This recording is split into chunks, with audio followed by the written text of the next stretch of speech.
Voy a invitarles ya para leer la palabra del Señor, hermanos.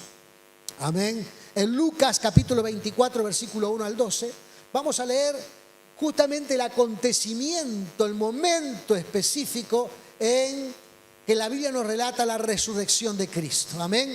Pero luego voy a invitarles, por eso le voy a pedir que mantengan sus Biblias abiertas, voy a invitarles a que veamos las primeras reacciones de los discípulos cuando Jesús se les aparece.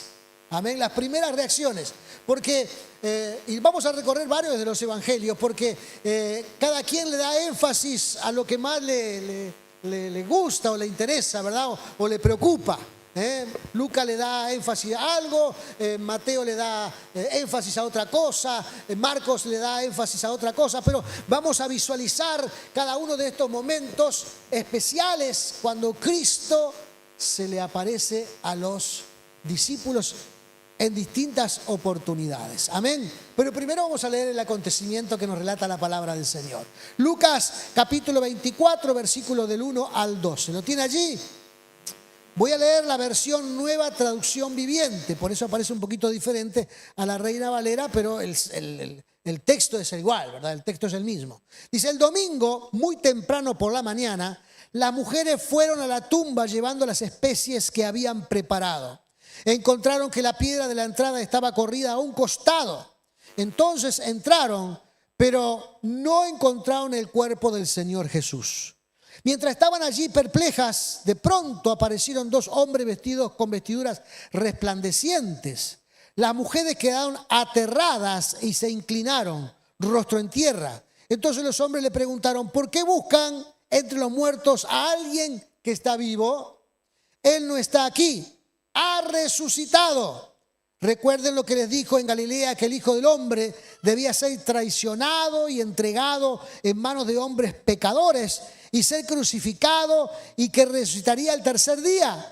Entonces ellas recordaron lo que Jesús había dicho. Así que regresaron corriendo de la tumba a contarles a los 11 discípulos y a todos los demás lo que había sucedido. Fueron María Magdalena, Juana, María la madre de Santiago y varias mujeres más, quienes contaron a los apóstoles lo que pasó. Pero a los hombres el relato les pareció una tontería y no le creyeron. Sin embargo, Pedro se levantó de un salto y corrió a la tumba para ver por sí mismo. Agachándose, miró hacia adentro y vio solo los lienzos de lino vacíos. Luego regresó a la casa preguntándose qué había ocurrido. Amén. Este es el relato de Lucas acerca de ese momento en especial. Vamos a orar. Amén. Vamos a orar porque la oración, hermanos, hace efectiva la palabra en nuestros corazones. Porque todos nosotros necesitamos ser sensibilizados. Amén. Necesitamos tener esa sensibilidad espiritual. Y para ello debemos rogar que el Espíritu Santo del Señor nos sensibilice. Amén. Para poder descubrir, aleluya, ese material glorioso y maravilloso que nos hace crecer en la fe en el nombre de Jesús. Cierre tus ojos y oremos al Señor.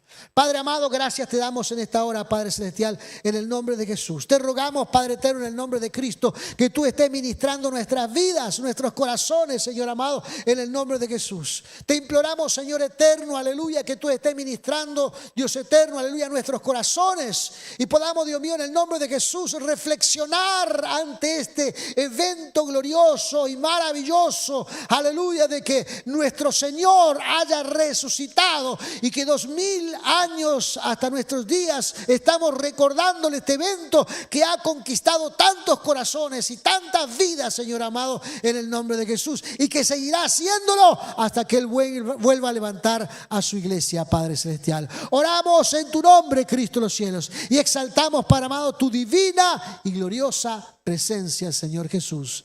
Amén y amén. Gloria sea el nombre del Señor Jesús. Aleluya. El evento, el hecho histórico, hermano, de la resurrección nos hace diferente a todos los demás.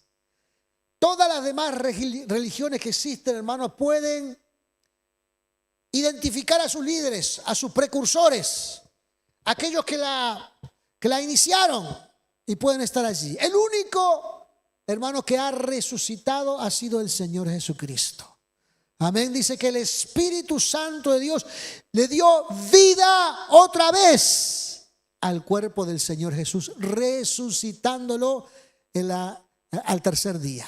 Pero lo que hace este evento, hermanos, de connotaciones proféticas y espectaculares, es que el mismo Señor Jesús, como leímos, ya le había dicho a los discípulos que eso iba a pasar, que Él resucitaría al tercer día, que tendría que padecer mucho, que sería crucificado, que llegaría el momento donde su vida sería destruida, inmolada, pero que al tercer día resucitaría. Amén. Y a pesar de que el sufrimiento, el dolor, ese espacio tan turbulento de tiempo les bloqueó a los discípulos el hecho de que Cristo había resucitado, de todas formas, hermanos, ellos experimentaron al Cristo resucitado.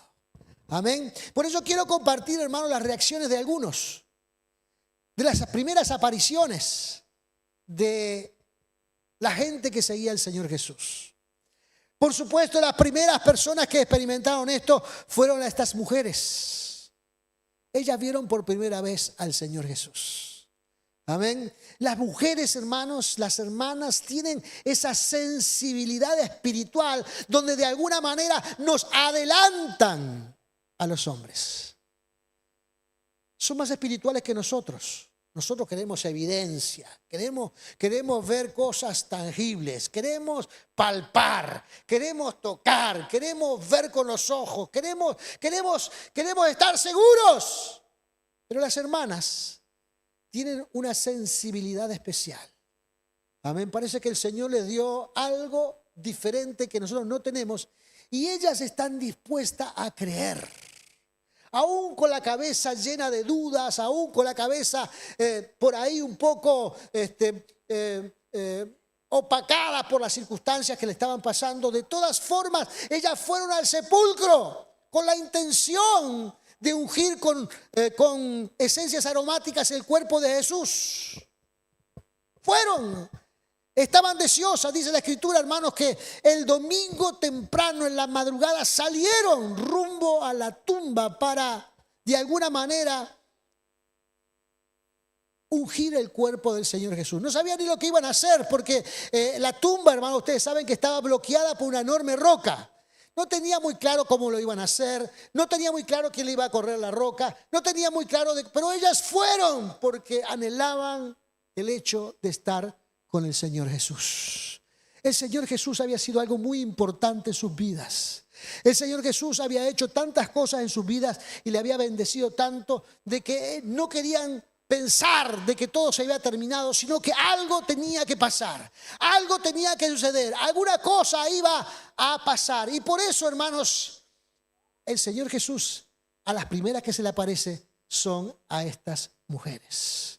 Por eso voy a invitar que ustedes busquen en Mateo capítulo 28, versículo 9, que habla de este encuentro, porque Lucas no pone atención a eso. Lucas pone atención de que las mujeres fueron a la tumba, que la tumba ya estaba con la roca de entrada corrida, que miraron adentro y que no vieron nada, que vieron dos ángeles después que salieron corriendo.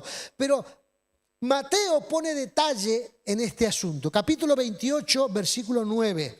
Allí vamos a leer la palabra del Señor. Dice: las mujeres se fueron a toda prisa, estaban asustadas, pero a la vez llenas de alegría. Fíjate, las hermanas tienen como un cúmulo de emociones juntas, ¿verdad? Pueden gestionar, tienen la capacidad de gestionar todas las emociones a la vez. Nosotros no, o estamos tristes, o estamos contentos, o estamos felices, o estamos amargados, o una cosa a la vez. Las hermanas, hermanos, tienen esa capacidad extraordinaria. Dice, estaban asustadas, pero estaban alegres. Y se apresuraron para dar el mensaje del ángel a los discípulos. Mientras iban, o sea, volvían de la tumba hacia donde estaban los discípulos, Jesús, dice, les salió al encuentro y las saludó. Ellas corrieron hasta él, abrazaron sus pies y los adoraron. Esta es la primera aparición de Jesús a las mujeres que fueron a ungir el cuerpo de Jesús a primera hora de la mañana. Amén. Bendita las mujeres que se levantan a primera hora de la mañana para buscar al Señor Jesucristo. Bendita las hermanas que tienen la sensibilidad de entender que a primera hora de la mañana es bueno adorar al Señor Jesucristo. No solamente cuando, hermanos, tiene un motivo de oración porque hay alguna preocupación o hay algún dolor o algún sufrimiento o algún padecimiento, sino que cultivan, amén, la disciplina, cultivan, hermanos, el tiempo para venir a orar en la madrugada. Cuando yo era más joven que ahora, estuve unos años viviendo en la casa de mi tía. Mi tía fueron las que me llevaron al Señor. Yo tenía apenas 16 años, pero por esa altura tenía más o menos unos 19 o 20. Trabajaba acá en Montevideo y como yo vivía en el interior, para no volverme quedaba en la casa de mi tía. Y mi tía se levantaba a las 4 de la mañana. Usted a veces se despertaba. Yo qué sé, yo me levantaba a las 6 para ir a trabajar, me levantaba a las 6 y había en el comedor un montículo cubierto por una frazada. Era mi tía que estaba orando y buscando al Señor desde la madrugada. Amén. Yo en mi cabeza de adolescente o de joven pensaba a las 4 de la mañana que hace tanto frío que qué sé yo. Pero no sé, hermanos, las hermanas tienen un entendimiento con ese asunto. Amén. De saber que cuando hay asuntos para orar hay que levantarse temprano para buscar al Dios de los cielos. Y estas mujeres se levantaron temprano para ir a la tumba, para ungir el cuerpo de Jesús. No sabían nada ni lo que iba a pasar, pero ellas fueron. Y cuando se encuentran con la sorpresa, hermanos, que ya el Señor no estaba, salieron corriendo a contarle a los discípulos. Pero el Señor Jesús tiene también, hermanos, ese amor especial, esa sensibilidad especial, que mientras ellas se iban, se les apareció.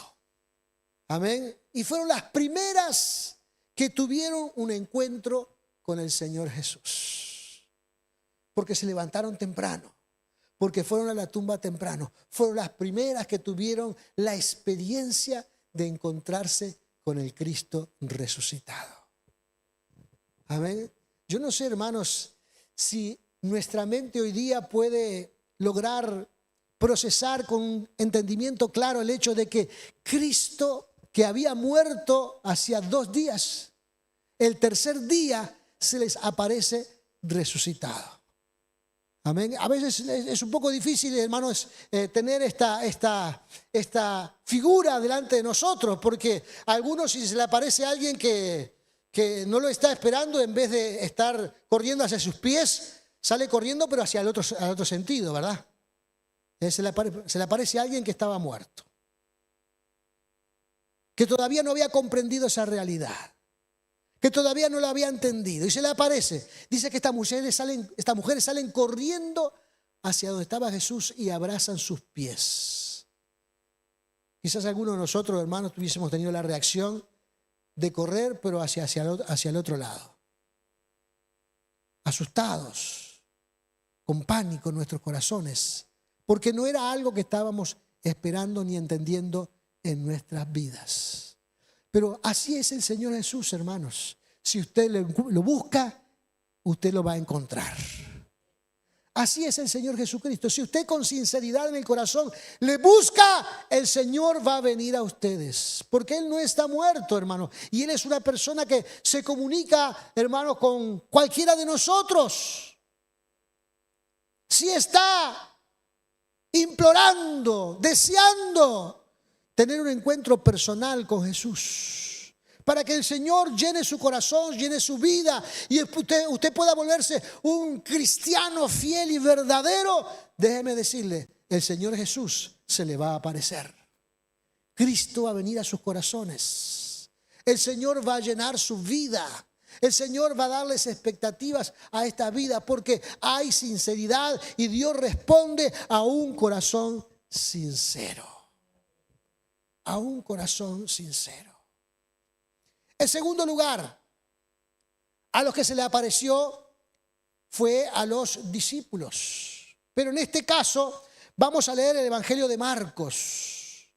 Porque en el Evangelio de Marcos hay una serie de sucesos donde los discípulos no creen en el relato de que Cristo había resucitado. Marcos capítulo 16, versículos de 10 al 14. Marcos 16, 10 al 14.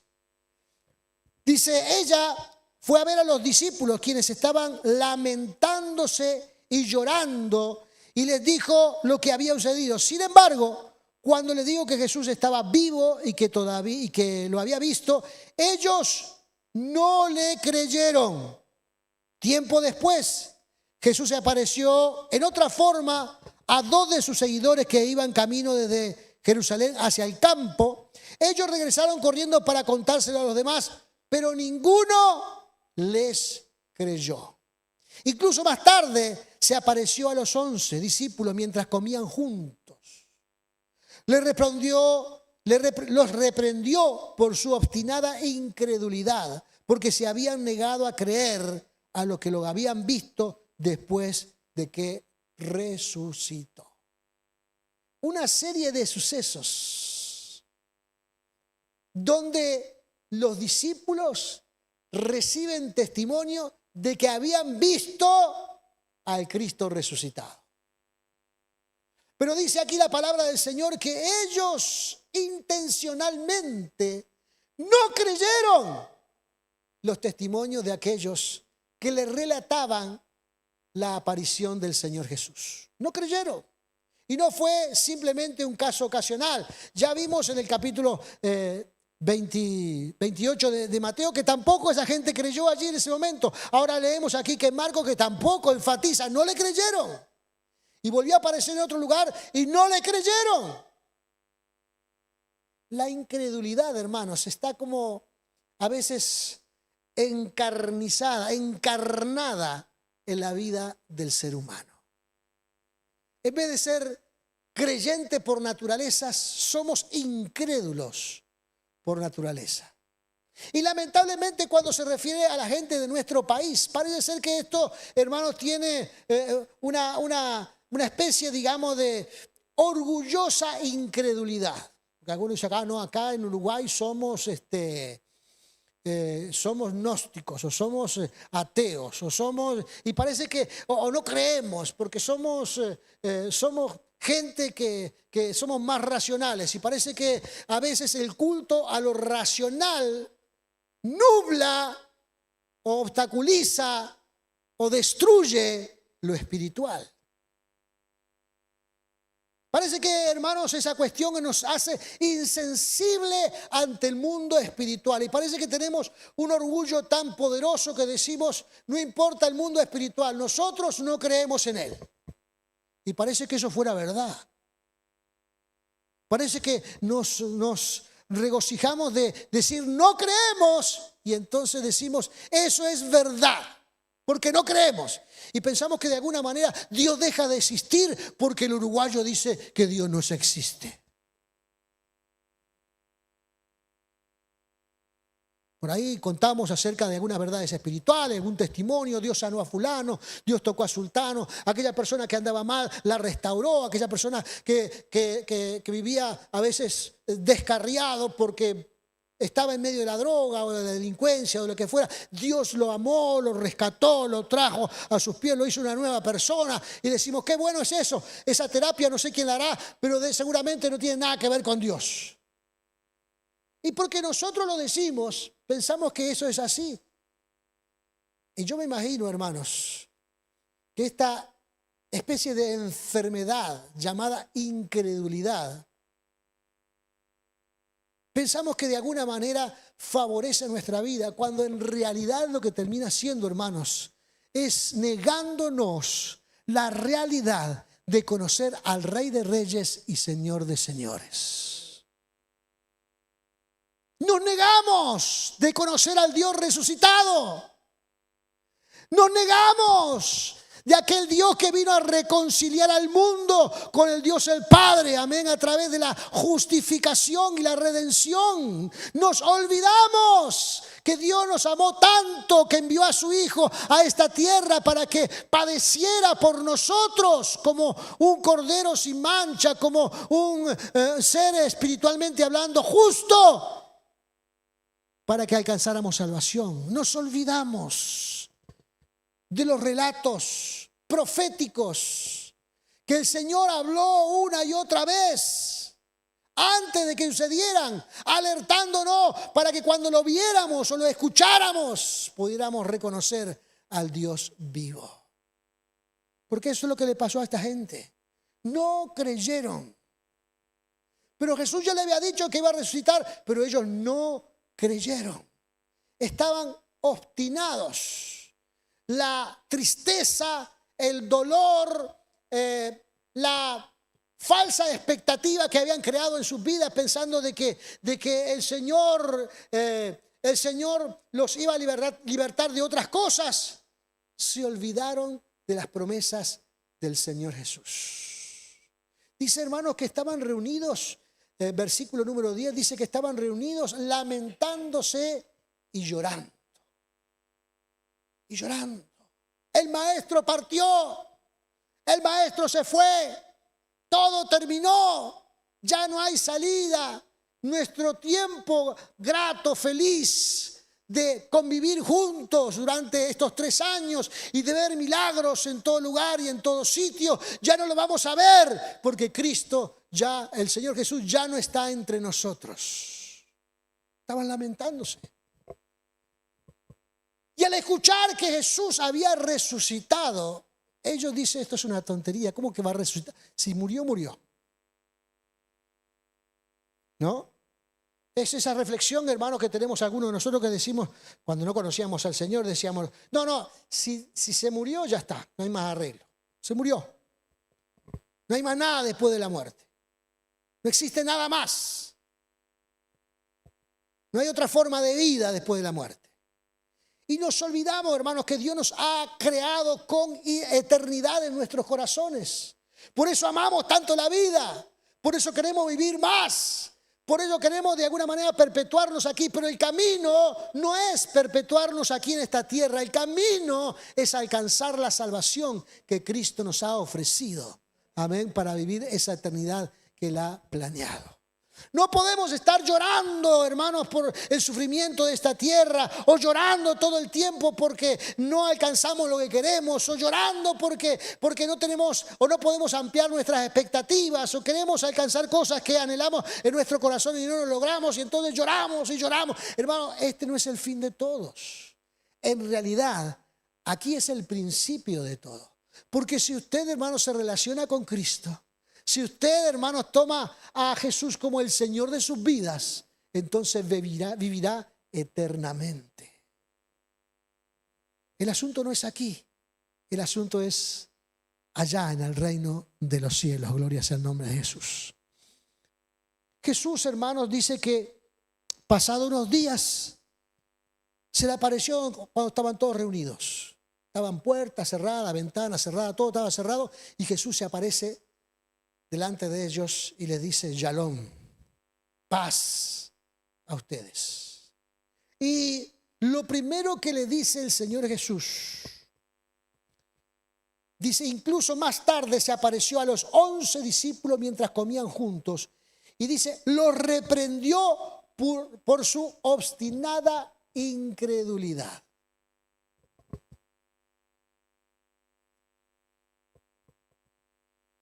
¿Se da cuenta?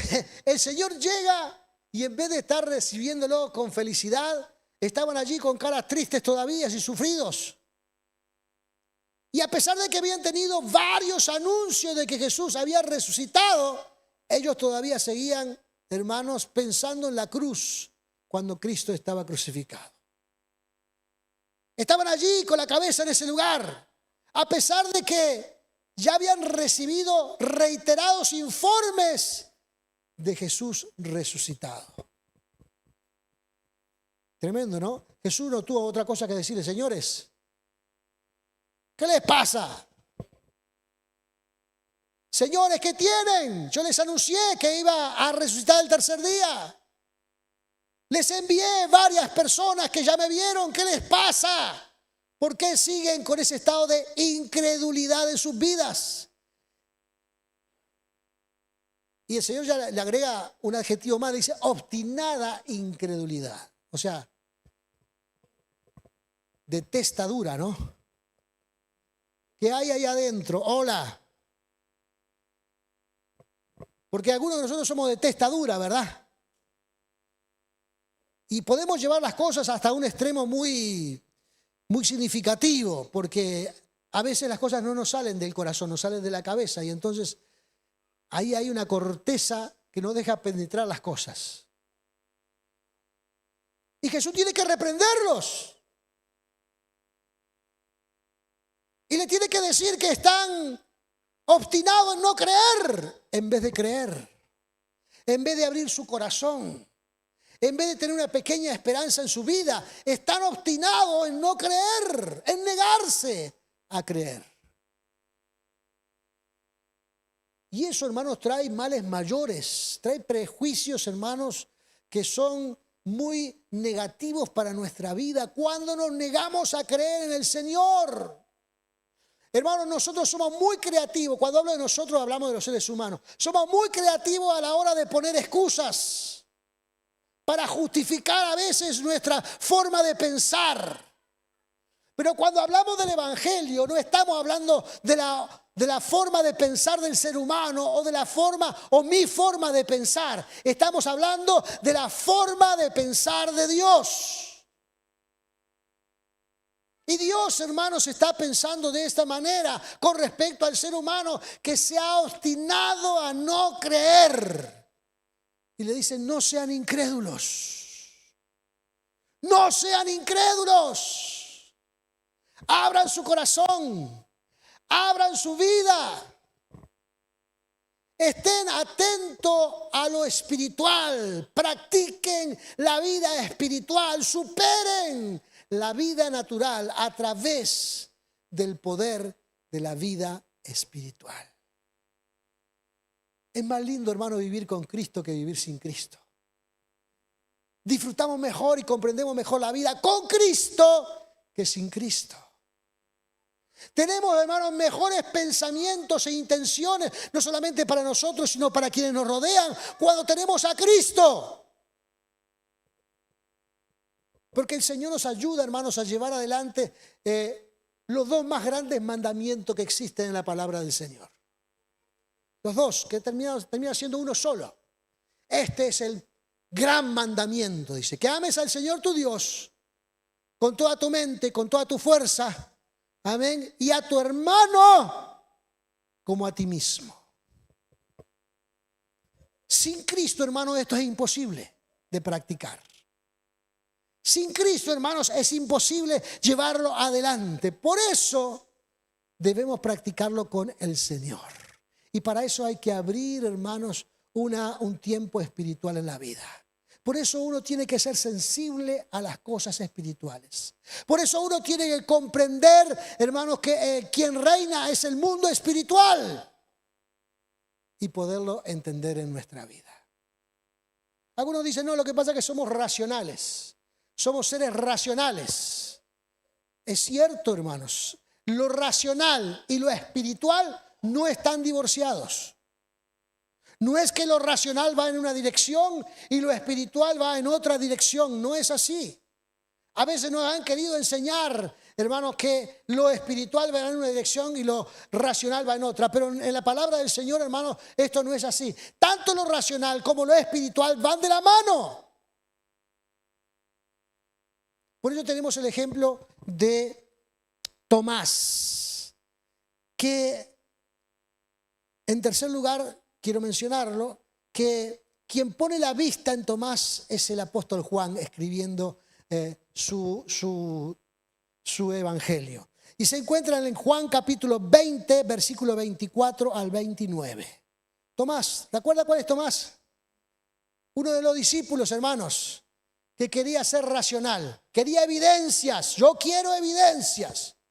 Yo, si no toco las manos agujereadas y el costado agujereado, no voy a creer nada.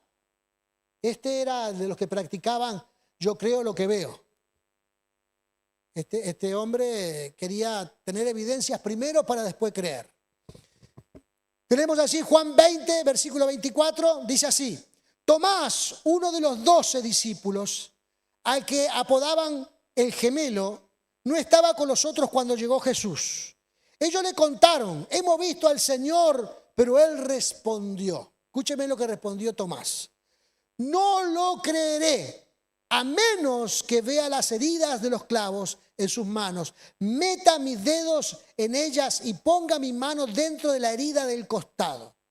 Dice la palabra, 8 días después, los discípulos estaban juntos de nuevo y en esa vez Tomás se encontraba con ellos. La puerta estaba bien cerrada, pero por dentro, pero de pronto, dice, igual que antes, Jesús estaba de pie en medio de ellos y dijo: la paz sea con ustedes. Entonces dijo a Tomás: pon tu dedo aquí y mira mis manos, mete tu mano en la herida de mi costado, ya no seas incrédulo, sino cree.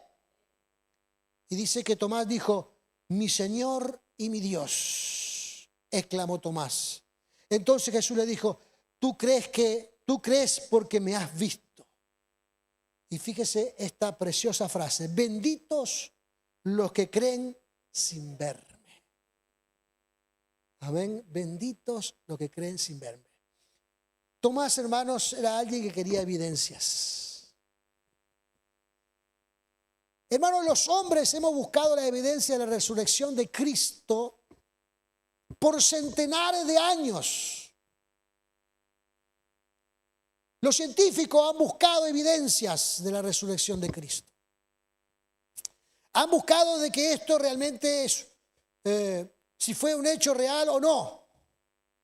Y todos aquellos que comenzaron a buscar conscientemente si Cristo resucitó, terminaron concluyendo de que realmente tiene que haber resucitado. Porque dice la palabra del Señor que el número final de personas que vieron a Cristo resucitado fueron 500. Y dicen los estudiosos, psicólogos, filósofos, gente que practica lo forense, que tiene más conocimiento del ser humano, que es imposible que 500 personas mantengan el mismo relato, amén, en tiempo, a través del tiempo. Es imposible. Y cuando estudian esto, hermanos, con sinceridad, terminan diciendo de que realmente este fue un evento extraordinario, el hecho de que Cristo haya resucitado. No hay, hermanos, especulación alguna sobre el tema. La ciencia cree que Jesucristo ha resucitado. Aquellos que lo han estudiado con profundidad, con sinceridad, la evidencia está allí para que la identifiquen, para que la califiquen y para que la transmitan. Está allí la evidencia. Ahora, nosotros como iglesia del Señor, todos los que hemos venido a Cristo Jesús, en la gran mayoría hemos venido porque tuvimos un problema que solucionar en nuestra vida. Llegamos a la iglesia porque teníamos un problema para solucionar. O estábamos enfermos, o teníamos un problema familiar, o un problema financiero, o teníamos alguna necesidad, o algo se despertó en nuestro corazón que dice: no, tiene que haber algo más. Y venimos a Cristo con sinceridad en nuestros corazones. Y déjeme decirle, yo todavía no conozco a nadie que haya salido defraudado. Cristo se le ha aparecido. Cristo ha llenado su corazón. Cristo ha hecho un milagro en sus vidas. Cristo ha transformado sus corazones. Cristo los ha renovado, los ha inspirado, los ha llenado de la gracia y del poder del cielo. Por eso, hermanos, el Señor no quiere que nadie sea incrédulo, sino que todos crean en el Dios de los cielos. Y aunque Tomás estaba allí y nadie seguramente le había compartido al Señor que Tomás todavía no creía, pero inmediatamente que llegó al lugar, el Señor puso la mirada en Tomás, porque Tomás quería evidencias físicas. Quería meter el dedo en donde había traspasado el clavo y quería meter su mano donde había traspasado la lanza. Y Jesús, hermanos, en un acto de amor, porque no se puede explicar de otra manera, esto es un acto de amor. El Señor quiere allanar cualquier curiosidad que tenga el ser humano. El Señor quiere ayudarnos en cualquier necesidad que tengamos en nuestra vida. Él quiere hablarnos a nosotros. Y estando allí con Tomás, se dirigió rápidamente a él y le dijo: haz lo que tengas que hacer. Mete tu mano donde perforaron los clavos y en mi costado, y sé creyente en el nombre de Jesús. No seas incrédulo, sé creyente. Y Tomás, hermanos, sintió satisfacción en esa hora. Y sintió, hermanos, asombro en esa hora, porque ahora utiliza en primera persona, hermanos, lo que es su experiencia personal. Ahora dice: mi Señor y mi Dios. Ahora no era el Dios de los cielos. Ahora no era el Dios eterno. Ahora no era el Dios poderoso. Ahora no era el Dios que está a nuestro alrededor. Ahora era mi Dios y mi Señor. Amén. Es alguien cercano ahora. No es alguien lejano. No es alguien distante. Ahora es alguien cercano. Amén. Ahora Tomás se dio cuenta que Cristo está cerca de él. Que Cristo está para de alguna manera satisfacer sus curiosidades. Que Cristo quiere y desea de que él sea un cristiano, un hijo de Dios, alguien que viva una vida espiritual sincera. Estas fueron las primeras experiencias. Las primeras experiencias del Cristo resucitado. Hoy, hermanos, hay una lista enorme de gente que cuenta sus experiencias con el Cristo resucitado. Muchos de ellos son ustedes. Amén. Son ustedes. Ustedes pueden contar sus propias experiencias con el Cristo resucitado. Por eso hoy celebramos. Por eso hoy festejamos el recordatorio de que Cristo resucitó. Porque no sigo a un Dios muerto. No sigo a una religión, hermanos, que es nada más que un cuento filosófico. Sigo a un Dios vivo que me rescató y me dio vida. Y hoy tengo esperanza de que cualquier cosa que me pase en esta vida, voy a entrar al reino de los cielos. Y esta es una promesa garantizada por la propia resurrección de Cristo. La Biblia dice: Jesús es el primero entre muchos. El primero entre muchos. Así que todos vamos en esa dirección, hermanos, si abrazamos al Dios de los cielos. Amén. Transfórmese en un creyente. Transfórmese en un hijo del Señor. Transfórmese en un Dios todopoderoso. Toda la vida, hermanos, cobra sentido cuando nosotros vivimos una experiencia con el Dios todopoderoso. Cuando nosotros experimentamos al Dios todopoderoso. Todos nosotros sentimos esa gracia y bendición del cielo. Gloria sea el nombre de Jesús. Aleluya.